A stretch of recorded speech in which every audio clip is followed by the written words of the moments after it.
जय श्री राधे कृष्ण। आज हम लोग 11वां अध्याय को आगे सुनते हैं। श्री नारद जी कहते हैं, राजन, क्यों कहकर भगवान वहाँ मौन हो उन दोनों के देखते देखते वर्तमान स्वरूप को अदृश्य करके बाल रूप को पृथ्वी पर पड़ गए, जैसे किसी नट ने क्षण भर में वेश परिवर्तन कर लिया हो। शिशु को पालने में सुलाकर जो ही वासुदेव जी ले जाने को उद्यत हुए, त्यों ही महावन में नंद पत्नी के गर्भ से योग माया ने स्वस्थ जन्म ग्रहण किया। उसके प्रभाव से सब लोग सो गए। पहरेदार भी नींद लेने लगे। सारे दरवाजे मानो किसी ने खोल दिए। साकर और अर्गलाएं टूट फूट गई। श्री कृष्ण को माथे पर लिए जब वासुदेव जी गृह से बाहर निकले, उस समय उनके भीतर का अज्ञान, बाहर का अंधेरा सर्वथ दूर हो गया। ठीक उसी तरह जैसे सूर्य उदय होने पर अंधकार का तत्काल नाश हो जाता है। आकाश में बादल घिर आए और वे जल की वृष्टि करने लगे। तब सहस्त्र मुख वाले स्वयं प्रकाश शेषनाग अपने फनों से छत्र छाया करके गिरती हुई जल की धाराओं को निवारण करते हुए उनके पीछे पीछे चलने लगे। उस समय यमुना में जल के वेग से बहने के कारण ऊंची लहरें उठती और भंवरें पड़ रही थी। वे सिंह और सर्पादि जंतुओं को भी बहाए लिए जाती थी, किंतु सरिताओं में श्रेष्ठ उन कालिंद नंदिनी यमुना ने वासुदेव जी को तत्काल मार्ग दे दिया। नंदराय जी का सारा ब्रज गाढ़ी नींद में सो रहा था। वहां पहुंचकर वासुदेव जी ने अपने परम शिशु को यशोदा जी के शैया पर शीघ्र सुलाकर उस दिव्य कन्या को देखा। यशोदा जी के उस कन्या को गोद में लेकर वासुदेव जी पुनः अपने घर लौट आए। वे यमुना जी को पार करके पूर्ववत अपने घर में स्थित हो गए। उधर गोपी यशोदा को इतना ही ज्ञात हुआ कि उसे कोई पुत्र या पुत्री हुई है। वे प्रसव वेदना के श्रम से अत्यंत थकी होने के कारण अपनी शैया पर आनंद नींद लेती हुई सो गई थी। इधर बालक के रोने की आवाज सुनकर पहरेदार राजभवन में उपस्थित हुए और जाकर वीर कंस को बालक के जन्म की सूचना दी। यह समाचार कान में पड़ते ही कंस भय से कातर हो तुरंत सूति गृह में जा पहुंचा। उस समय सती साध्वी बहन देवकी दीन की तरह रोते हुए भाई से बोली। देवकी ने कहा, भैया, आप दीन दुखियों के प्रति स्नेह और दया करने वाले हैं। मैं आपकी बहन हूँ, तथापि कारागार में डाल दी गई हूँ। मेरे सभी पुत्र मार डाले गए हैं। मैं वह अभागिनी माँ हूँ जिसके बेटों के वध कर दिया गया है। एकमात्र यह छोटी सी बच्ची है, इसे मुझे भीख में दे दीजिए। यह स्त्री है, इसका वध करना आप जैसे वीर को योग्य नहीं है। कल्याणकारी भाई इस कल्याणी कन्या को तो मेरी गोद में दे ही दीजिए, यही आपके योग्य कार्य होगा। श्री नारद जी कहते हैं, राजन, देवकी के मुख पर आंसुओं की धारा बह रही थी। उसने मोह के कारण बेटी को आंचल में छिपाकर बहुत विनती की। वह बहुत रोई, गिड़गिड़ाई, तो भी उस दुष्ट ने बहन को डांट डपटकर उसकी गोद से वह कन्या छीन ली। वह यदुकुल का कलंक एवं महान नीच था। उस कुसंग में रहने के कारण उसका जीवन पापमय हो गया था। उस दुरात्मा ने अपनी बहन की बच्ची के दोनों पैर पकड़कर उसे शिला पर दे मारा।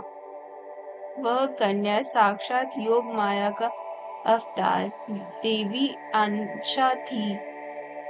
कंस के हाथ से छूटते ही वह छल कर आकाश में चली गई।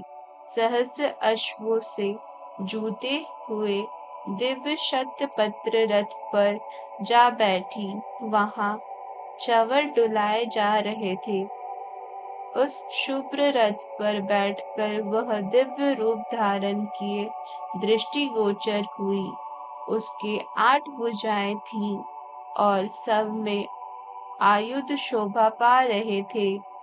वह माया देवी अपने पापर्श दोषों से परिसेवित थी। उसका तेज 100 सूर्य के समान दिखाई देता था। उसने मेघ गर्जना तुल्य गंभीर वाणी में कहा।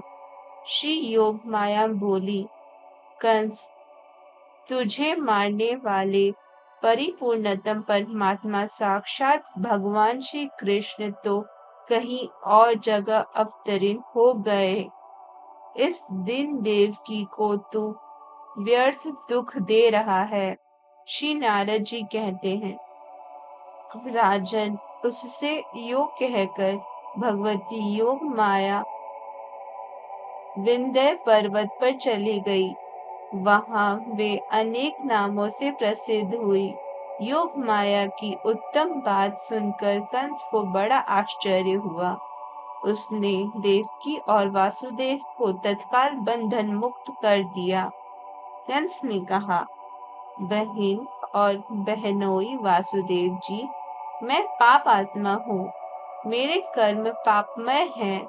मैं इस यदुवंश में महानीच और दुष्ट हूँ। मैं ही इस भूतल पर आप दोनों के पुत्रों का हत्यारा हूँ। आप दोनों मेरे द्वारा किए गए इस अपराध को क्षमा कर दे। मेरी बात सुने। मैं समझता हूँ यह सब काल ने किया कराया है। जैसे वायु मेघमाला को जहाँ चाहे उड़ा ले जाती है, उसी तरह काल ने मुझे भी स्वेच्छा अनुसार चलाया है। मैंने देव वाक्य पर विश्वास कर लिया, किंतु देवता भी असत्यवादी ही निकले। इस योग माया ने बताया कि तेरा शत्रु भूतल पर अवतरित हो गया है, किंतु वह कहाँ उत्पन्न हुआ है, यह मैं नहीं जानता।